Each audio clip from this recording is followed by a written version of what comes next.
ये इच्छाधारी नागिन ये अपना कितने रूप बदल के आई है। ये अपना रूप लड़की का बना करके आई है। जो आप लोग देख रहे हैं ये लड़की तो लड़की नहीं, ये इच्छाधारी नागिन है। ये अपना रूप सिर्फ लड़की का बना करके आई है।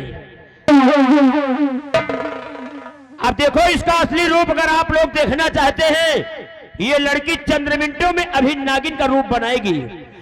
तो एक बार आप लोग जोर से ताड़ी बजाओ, इस लड़की का असली रूप देखो। जय हो गुरु गोरखनाथ। हेलो, ये आ गई छोटी बच्ची। तो एक बार आप लोग बजाओ, इसका असली रूप देखो और अपने वीर के द्वारा इसके हम पति नागराज को हम कैसे बुलाते हैं। आप लोग जोर से ताड़ी बजाओ। जय हो गुरु गोरखनाथ।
गोरखनाथ।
हमने जब से इसके पति नागराज को हमने पकड़ लिया है, अपने पिटारी में बंद किया है, तब से नागिन हमारा पीछा नहीं छोड़ रही है। जब तक अपने पति नागराज को ये पाएगी नहीं, तब तक हमारा पीछा नहीं छोड़ेगी। हरामजादी नागिन, क्या है? बोल, हमारा पीछा क्यों नहीं छोड़ रही है? मेरे पति नागराज को छोड़ दे, मैं तुम्हारा पीछा छोड़ दूंगी। हम तेरे पति नागराज को छोड़ दे, और क्या? तुम्हारा पीछा छोड़ देगी, लेकिन तेरे पति नागराज को हरगिज नहीं छोड़ेंगे। आज देख, तेरी नजरों के सामने तेरे पति नागराज की वो हाल करता हूं कि देखने वाले की रूह कांप जाएगी। आज तेरे पति नागराज की मैं मणि निकालूंगा, और मणि निकाल के हम और प्रधान जी अमरकुंड में स्नान करेंगे। स्नान करने के बाद हम लोग अमर हो जाएंगे। बोल, यहां से जाएगी या नहीं जाएगी? मैं कहती हूँ मैं नहीं जाऊंगी। तो देख, तेरे पति नागराज को मैं क्या करने वाला हूँ। हरामजादी, यहां से चली जा, हमारा पीछा छोड़ दे। मैं तुम्हारा पीछा कभी नहीं छोड़ूंगी। नहीं जाएगी? कभी नहीं। नहीं जाएगी। हरामजादी साली दुईमुही, अगर तू नहीं जाएगी तो देख, तेरी नजरों के सामने हम खुद चला जाएंगे।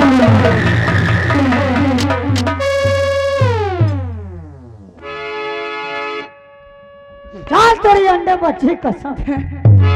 ए मैडम जी, हाँ। देखिए हमारे उमेश पाल जी तुम्हारा इंतजार कर रहे हैं, क्या कहना है? हर जब से प्यार किया है तुमसे,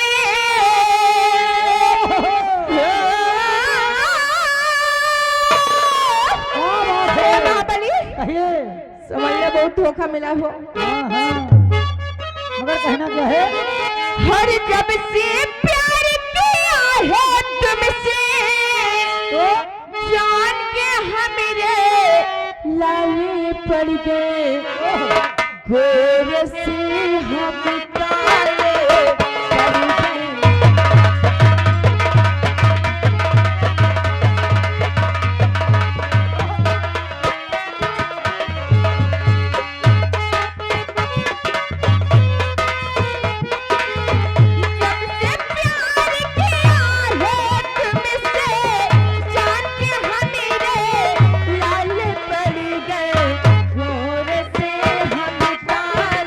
पड़ गए।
बत होने से मगरी रोज हुआ करती है, बत होने से मगरी रोज हुआ करती है। परवाना जलता है तो समखड़ी रोती है, मोहब्बत दो दिलों के चाहने से होती है, मोहब्बत दो दिलों के चाहने से होती है, मोहब्बत दो दिलों के चाहने से होती है। आइए संभल संभल के चला,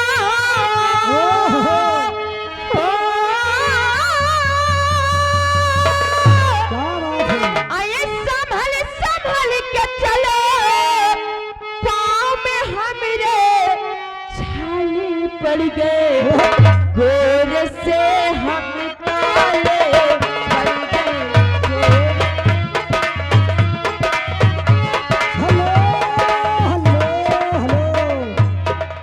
ए मैडम जी, देखिए आगे हमारे मान्य मेहमा भाई जी जो कि नवापुरवा के रहने वाले 10 रुपया दे रहे मगर गाना मांग रहे। कौन सा वही ठहरे हुए पानी में कंकड़िया ना मारे। मास्टर जी? ठहरे हुए पानी में कंकड़ न मार, सावरे मन में हलचल सी मची जाएगी, सावरे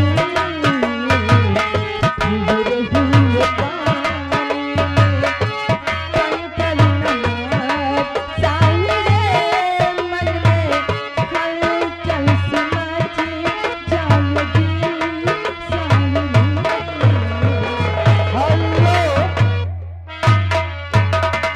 याद में श्रीमान दिलीप फौजी। मैं बाबूजी को कहने के लिए मास्टर जी अपनी तरफ से।